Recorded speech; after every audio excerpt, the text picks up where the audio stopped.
देवियों एवं सज्जनों, जगदीश सोशल मीडिया नेटवर्क में आप सभी का दिल से स्वागतम, सुस्वागतम, सुप्रभात।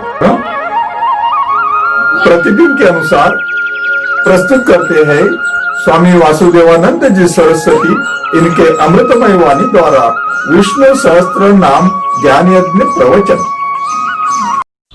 प्रथम नमन आपको। जय गुरुदेव। श्री विष्णु सहस्त्रनाम ज्ञान यज्ञ प्रवचन क्रमांक 216,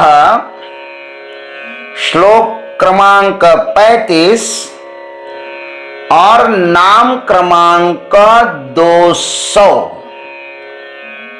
दूसरा शतक समाप्त। ओम त्र्यंबकं यजामहे सुगंधिं पुष्टिवर्धनम् उर्वारुकमिव बन्धनान् मृत्युर्मुक्षीयमामृतात्।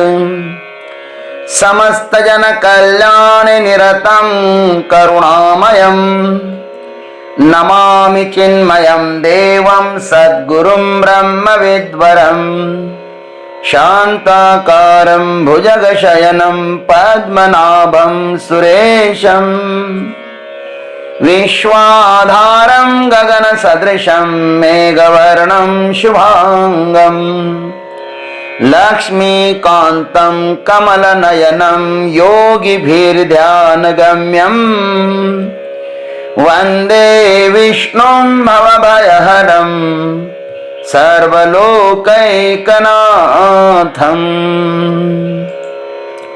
अमृत्युः सर्वदृक्सिंहः सन्धाता सन्धिमान् स्थिरः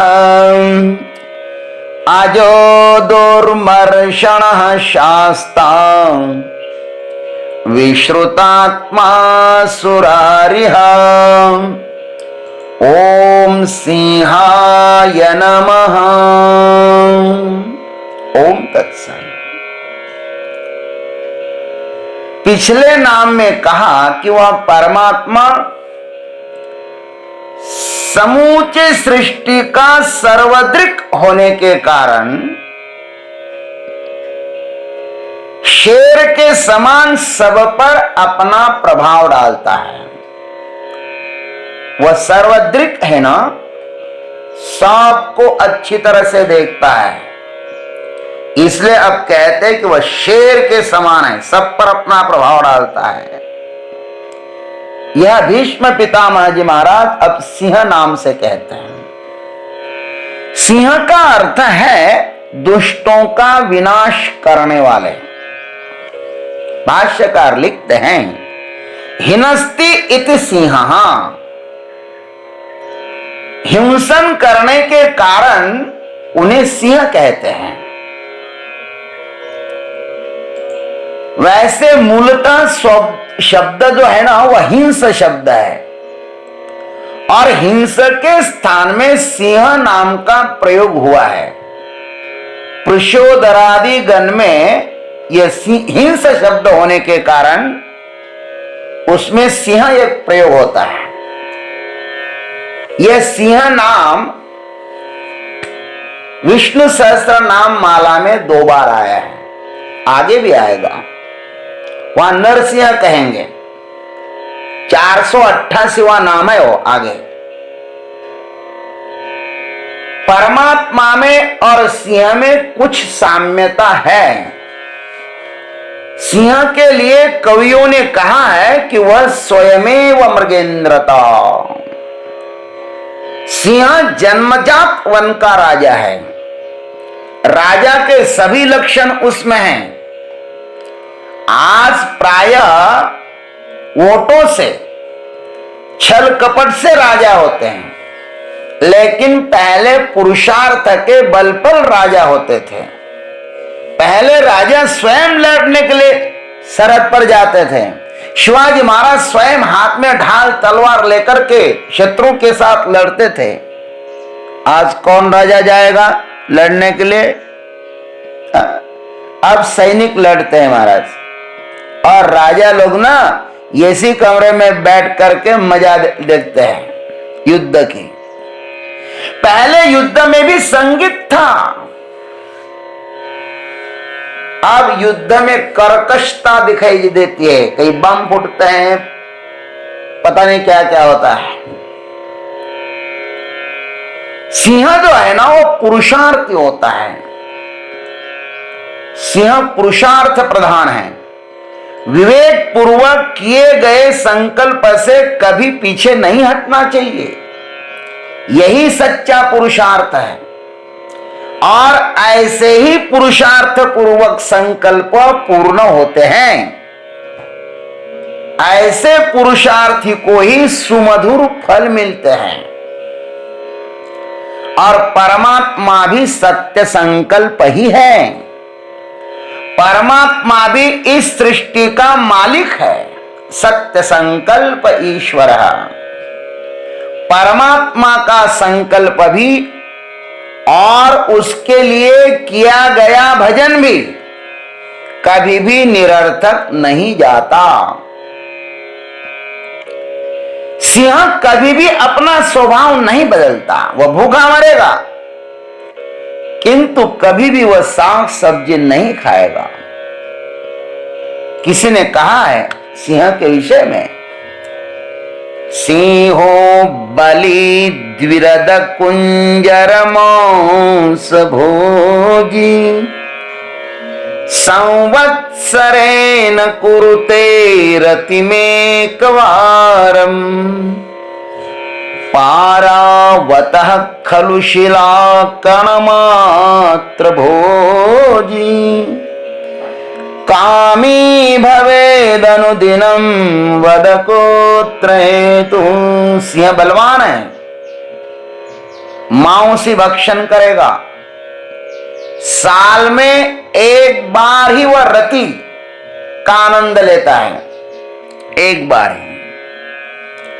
सिंह अपनी शारीरिक एवं प्रकृति प्रदत्त बुद्धि के बल पर वन्य पशुओं का संहार करता है, लेकिन ध्यान रखना वह कभी निरर्थक शिकार नहीं करता।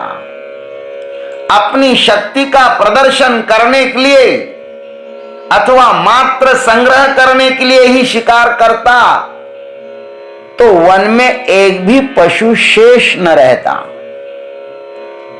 और आज के राजा लोग, प्रजा लोग निरर्थक संग्रह करते जा रहे हैं।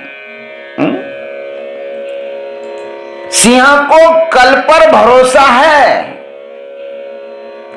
जिसने आज दिया है भोजन वह कल भी देगा, किंतु आज के राजा को और आज की प्रजा को कल पर भरोसा नहीं है। वह संग्रह किए जा रहे हैं।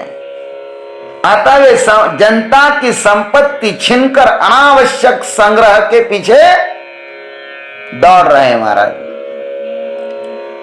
भगवान मात्र सर्वगुण संपन्न है, यश श्री औदार्य ज्ञान वैराग्य ऐश्वर्य भरपूर है, उनके पास परिपूर्ण है, इसलिए भगवान कोई संग्रह नहीं करता।